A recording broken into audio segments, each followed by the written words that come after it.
네, 안녕하세요. 1주차 3강 내용을 시작하도록 하겠습니다. 1주차라 이제 진도 나가는 건 좀 무리가 있었지만 그래도 교과부가 정한 그 시간을 따라야 되겠어서 이렇게 했으니 여러분들이 어, 양해해 주길 바랍니다.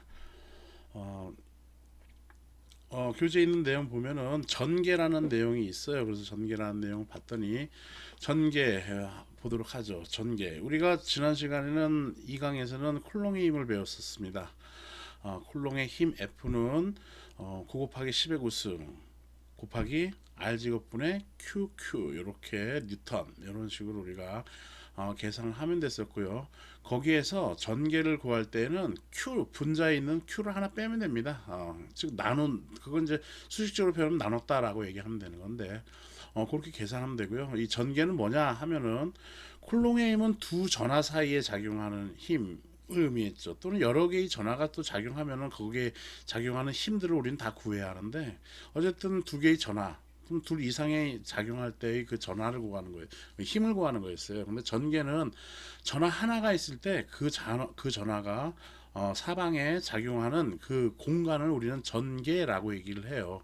그래서 그걸 전개라고 얘기를 한다라는 겁니다. 그래서 힘이 작용하는 공간을 우리는 전개 일렉트릭 필드 해서 전하의 전하 주위에 작용하는 힘의 작용하는 공간, 그래서 전개라고 얘기를 합니다. 양전하가 이렇게 있을 경우에 그리고 음전하가 이렇게 있을 경우 양전하 주변의 전개는 양전하로부터 바깥으로 나가는 화살표를 그려서 이렇게 표현을 하죠. 그래서 양전하가 이렇게 전개가 나간다라고 우리는 표현을 합니다. 이게 전개의 세기를 구할 때 이렇게 해서 이제 플러스면은 바깥으로 나가는 거로 우리가 표현을 합니다. 전기력선을 그릴 때 음전할 때는 들어오는 방향으로 전개가 작용을 합니다. 그래서 화살표를 이렇게 그린 다음에 안쪽으로 화살표를 작용을 합니다. 뭐 이렇게 하는 거는 이제 시험 전화에 작용하는 전기력의 방향 해서 이제 이렇게 가상으로 이렇게 시험을 했던 거고요. 그래서 음전화 주변의 전기는 안으로 들어온다라고 여러분 우리가 그렇게 알고 있으면 되겠다라는 겁니다. 그러면 한 개가 아니라 두 개 이상 이렇게 있을 경우에는 그러면 그 전개는 어떻게 작용을 하겠냐 그걸 보자는 것이죠. 그래서 플러스 즉 양전하가 이렇게 있을 경우에는 서로 어쨌든 방향은 바깥으로 나가는 방향으로 표현을 하고 서로 인접해 있을 때는 서로 밀어내는 거니까 이렇게 밀어내는 방향으로 전개가 작용하고 이렇게 그린 그림을 우리는 전기력선이라고 얘기를 하죠. 그래서 전기력선이 이렇게 나타난다라고 얘기를 합니다. 또는 전력선이라고도 얘기를 하죠.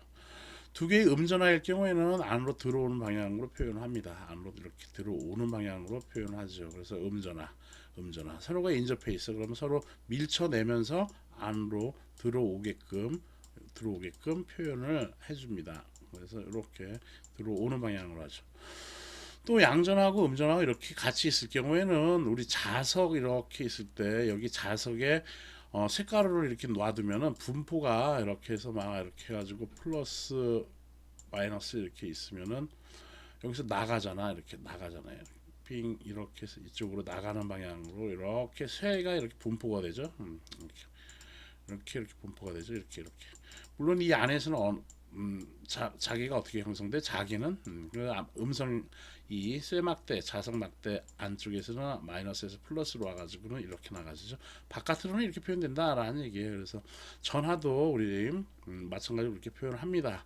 플러스에서 마이너스 쪽으로 즉 양전하에서 음전하 방향으로 이렇게 전기력선이 작용한다, 그려진다라고 우리가 그림을 그리는 것이죠. 그래서 이렇게 표현을 한다라는 겁니다.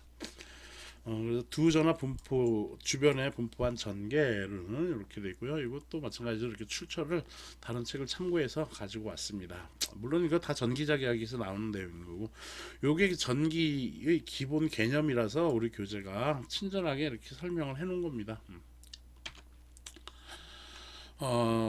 그리고 전개에 대해서 이제 우리가 계산을 할 줄 알아야 되잖아. 전개 2는 그래서 벡터로 표현하든 전개의 세기 크기만 표현하든 간에 이거 구해야 된단 말이죠. 아까 얘기한 것처럼 그래서 K의 R 제곱분의 Q, 원래 쿨롱의 힘은 여기 Q 하나 더 있었잖아. 그렇죠? 쿨롱의 힘일 때는. 근데 지금은 이제 전개 구할 때는 이렇게 Q 하나 뺐다라는 얘기인 겁니다. 그건 나눴다라고 얘기를 하는 거지. 분모로 나눈 거지. 분모에 나눈 거죠. 쿨롱의 힘 F에다가 Q를 나눠준 거다라는 겁니다. 자, 즉 이미 한 점에 전압 Q가 존재할 경우 전압 Q로부터 거리 R 지점에서의 전개의 세기 E는 어떻게 되느냐라는 겁니다. 그래서 전개 E는 K는 이제 다 쓰기가 귀찮을 경우 K라고 쓰면 되는데 여러분들 직접 계산할 때는 이 숫자 써줘야죠.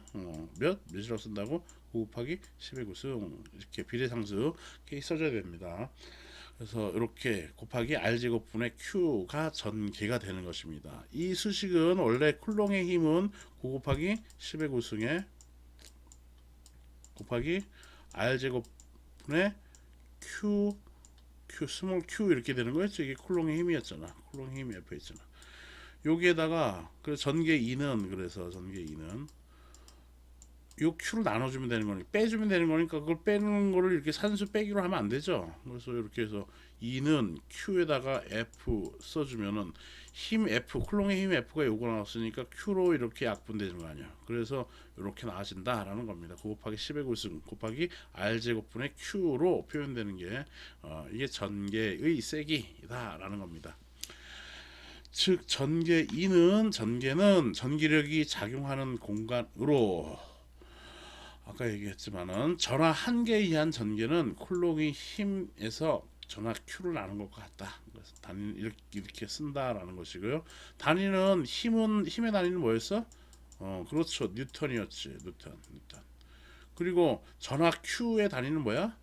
쿨롱이죠. 그래서 뉴턴 퍼 쿨롱이라고 이렇게 얘기를 해도 되지만 전압, 전위의 차, 전위를 배우면서 이렇게 나가지는 건데요. 이게 그래서 일반적으로 그냥 볼트 퍼 미터로 씁니다. 볼트 퍼 미터, 볼트 퍼. 이런 이제 전위 얘기하면서 나아지는 것이죠. 그래서 볼트 퍼 미터 이렇게 씁니다. 그래서 일반적으로 단위는 볼트 퍼 미터를 사용을 합니다. 이렇게 됐고요. 이렇게 해서 오늘 1주차 내용 너무 많이 하면은 여러분들도 힘들고요.